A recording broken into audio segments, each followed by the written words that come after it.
Schválne mi povedzte, koľkým ľuďom z vás už začína Minecraft liesť na nervy. Vidím, že tebe... tebe nie, ty v tom zelenom. Hej, ten vedľa teba. Áno, a ešte aj ty tam vzadu. Minecraft to je hra, ktorá prišla na scénu len nedávno, ale už stihla so sebou priniesť aj kopu nenávistí k tej hre, samozrejme, a závislosti. Tak. My tu máme pár typov závislákov, ktorí hrajú Minecraft.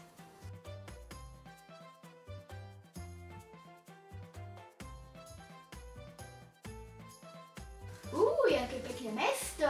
To sme tu ešte nemali. Samo, obed. Jasne, idem.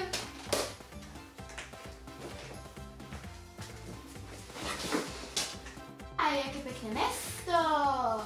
Aj dedinčanov tam vidím. Poď vyniesť tú hlinu, čo si sa nanosil. 1 minútu.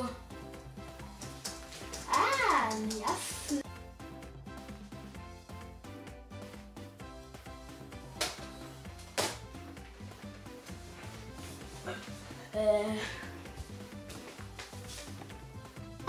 Pekná dedina, dedinčania, prasce. Samo, poď poliať tú trávu, čo máš v črepníku.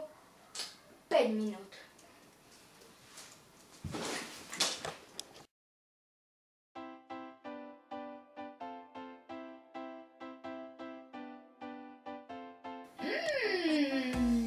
Čo to tu všetko je? Tak čo bude s tou trávou?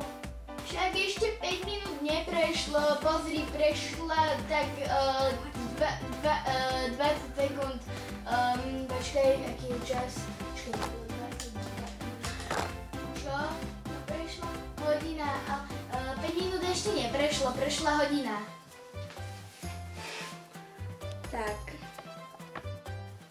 Cool, tam je seno. Poď ostruhať farbičky.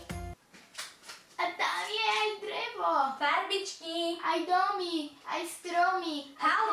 tráva, aj dedinčania, aj plot. Tak čo bude s tými farbičkami? Cool. Čo bude s tými farbičkami?